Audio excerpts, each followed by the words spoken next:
Assalamualaikum warahmatullahi wabarakatuh. Kembali lagi bersama saya Aswan di Matematika Wajib kelas 10. Hari ini kita akan masuk ke bab utama kita tentang persamaan nilai mutlak.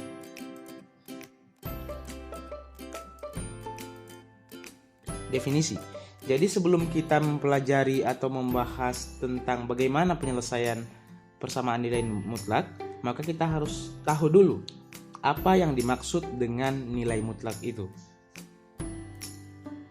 Nah, ini nilai mutlak dinotasikan atau disimbolkan dengan ini.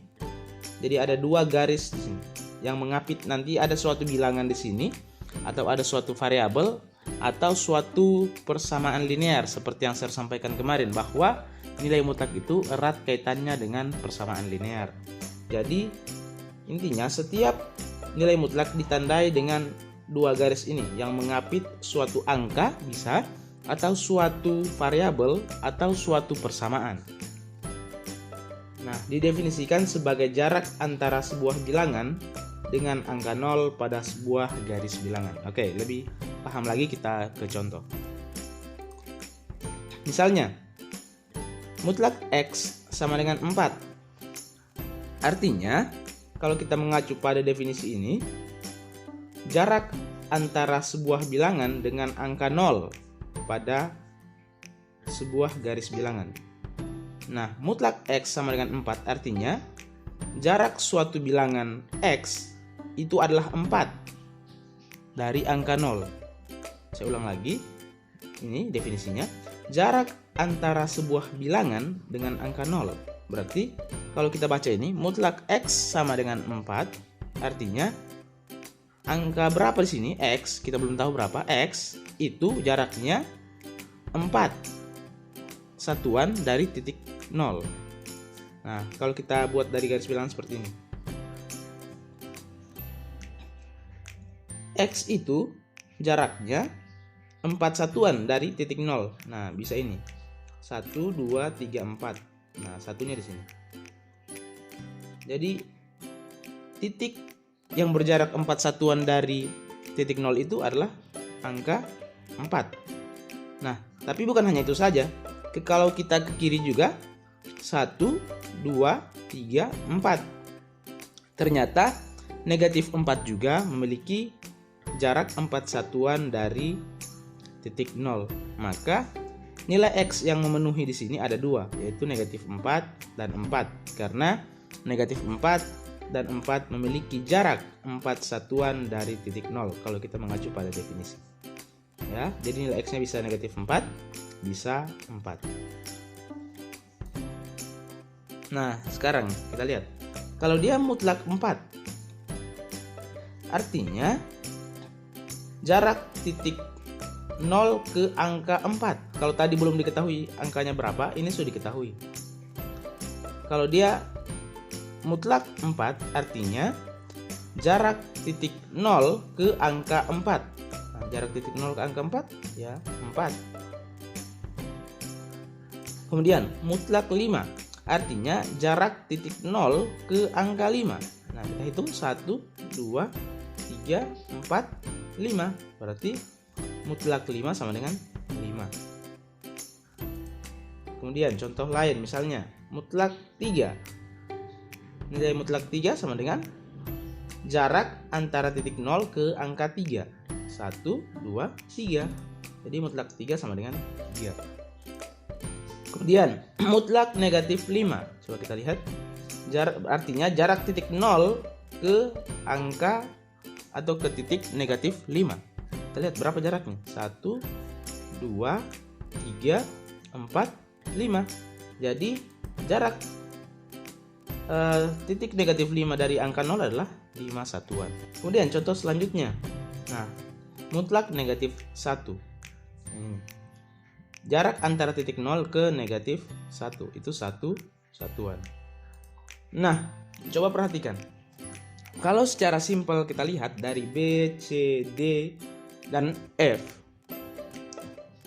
Kalau angkanya positif, ya, kalau angkanya positif, ini mutlak 4. Kalau angka di dalam mutlak itu positif, hasilnya sama dengan setelah tanda sama dengannya atau hasilnya. Ini. kalau ini angkanya positif, hasilnya sama. Kalau angkanya positif, hasilnya sama. Kalau angkanya negatif, hasilnya tetap positif. Karena itu jarak. Jarak itu selalu bernilai positif.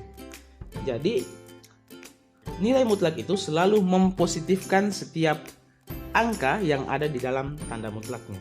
Jadi kalau negatif 5 menjadi 5, negatif 1 menjadi 1, negatif 2 itu menjadi 2. Artinya setiap bilangan yang ada di tanda nilai mutlak, kalau dia positif langsung ditulis saja nih. Tapi kalau dia negatif, maka harus dikali negatif lagi supaya jadi positif begini. Jadi mutlak negatif 2 itu bisa kita tuliskan menjadi negatif 2 sama dengan 2 supaya dia positif. Itu secara gampang untuk kita memahami nilai mutlak, bahwa kalau nilainya positif dalam tanda mutlak langsung dituliskan hasilnya. Tapi kalau dia negatif yang di dalamnya ini, maka kita kalikan lagi dengan negatif supaya jadi positif. Nah, dari itu maka kita memunculkan suatu definisi secara umum bahwa nilai mutlak X itu sama dengan X. Jadi bilangan yang ada dalam mutlak sama dengan bilangan itu sendiri kalau bilangannya positif. Kayak tadi, mutlak 4 sama dengan 4, kalau 5 sama dengan 5. Nah, mutlak X itu hasilnya 0 kalau X-nya 0. Jadi mutlak 0 sama dengan 0 gitu. Tetapi mutlak X itu sama dengan negatif X kalau X-nya kurang dari 0. Contohnya yang ini. Mutlak negatif 2. Negatif 2 kan kurang dari 0 ini. Maka hasilnya itu sama dengan negatif X. X-nya kan negatif 2. Berarti negatif 2 sama dengan 2. Jadi selalu dikali negatif di depannya kalau bilangan dalam tanda mutlak itu adalah bilangan yang kurang dari 0. Seperti ini. Selanjutnya kita masuk ke sifat-sifat nilai mutlak.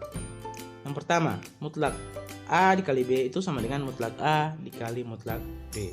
Jadi bisa dipisah. Kemudian mutlak A dibagi B itu sama dengan mutlak A dibagi mutlak B. Kemudian yang ketiga, mutlak X kuadrat sama dengan mutlak X dikuadratkan sama dengan X kuadrat. Inti dari sifat yang ketiga ini bahwa apabila ada suatu nilai mutlak kita kuadratkan, maka hasilnya itu sama dengan bilangan itu dikuadratkan. Jadi langsung hilang ini. Mutlak X dikuadratkan itu hilang mutlaknya, langsung jadi X kuadrat saja.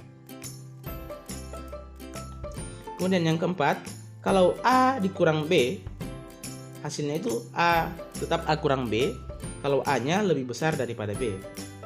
Ya, kalau A lebih besar daripada B, maka A kurang B itu sama dengan A kurang B juga. Tetapi A kurang B itu sama dengan B kurang A. Ini nilai mutlak A kurang B sama dengan B kurang A kalau B-nya lebih besar daripada A. Jadi kalau B-nya lebih besar daripada A, ini putar B, jadi B kurang A hasilnya. Nah, sifat-sifat ini akan kita gunakan dalam menyelesaikan soal. Contoh, mutlak negatif 9. Kemudian yang kedua, mutlak akar 5 kurang 2. Yang ketiga, mutlak 1 dikurang akar 3. Dan yang terakhir, bagian D, mutlak 1 per 1 tambah akar 3. Yang pertama, mutlak negatif 9. Berdasarkan definisi, kalau di dalam nilai mutlak itu adalah bilangan negatif, maka supaya dia positif, kita kalikan negatif di depannya. Nah, negatif 9 sama dengan 9. Simpelnya nilai mutlak itu mempositifkan suatu angka. Jadi kalau dalamnya negatif 9, hasilnya 9. Hilangkan negatifnya saja. Atau secara matematis kita kalikan dengan negatif di depannya. Kemudian yang kedua, mutlak akar 5 dikurangi 2. Kita lihat lagi sifat yang tadi bahwa kalau A lebih besar dari B, ya, kalau A lebih besar dari B, maka A dikurang B tetap sama dengan A dikurangi B. Nih, mutlak akar 5 dikurang 2. A-nya kan akar 5, B-nya 2. Akar 5 itu lebih besar daripada 2, jadi hasilnya tetap seperti ini. Tetapi kalau mutlak 1 dikurang akar 3, 1 kan lebih kecil daripada akar 3. Karena 1 lebih kecil daripada akar 3 berdasarkan sifat tadi, maka hasilnya kita putar, jadinya akar 3 kurang 1 gitu. Kemudian yang bagian D, karena ini bentuknya pecahan, maka kita rasionalkan dulu karena penyebutnya masih berbentuk akar. Kita rasionalkan dengan mengalis kawannya, yaitu 1 kurang akar 3 per 1 kurang akar 3. Kita rasionalkan, maka 1 kali 1, 1 kali negatif akar 3 tetap negatif akar 3. Kemudian 1 kali 1, ini kita menggunakan sifat A tambah B dikali A kurang B, itu hasilnya A kuadrat dikurangi B kuadrat. Nah, hasilnya itu 1 dikurangi 3. Nah, setelah berbentuk seperti ini, maka diperoleh 1 kurang akar 3 per negatif 2. Ini 1 kurang 3 negatif 2. Berdasarkan sifat bahwa mutlak A dibagi B itu bisa kita ubah menjadi mutlak A dibagi mutlak B. Jadi masing-masing pembilangnya dimutlakan, penyebutnya juga dimutlakan. 1 kurang akar 3, ini hasilnya tadi akar 3 kurang 1. Kemudian mutlak negatif 2, ya, setiap bilangan yang ada di tanda nilai mutlak pasti langsung jadi positif hasilnya. Jadi mutlak negatif 2 sama dengan 2. Oke, itu saja pembelajaran kita hari ini. Semoga dapat dipahami dengan baik. Saya ucapkan terima kasih. Assalamualaikum warahmatullahi wabarakatuh.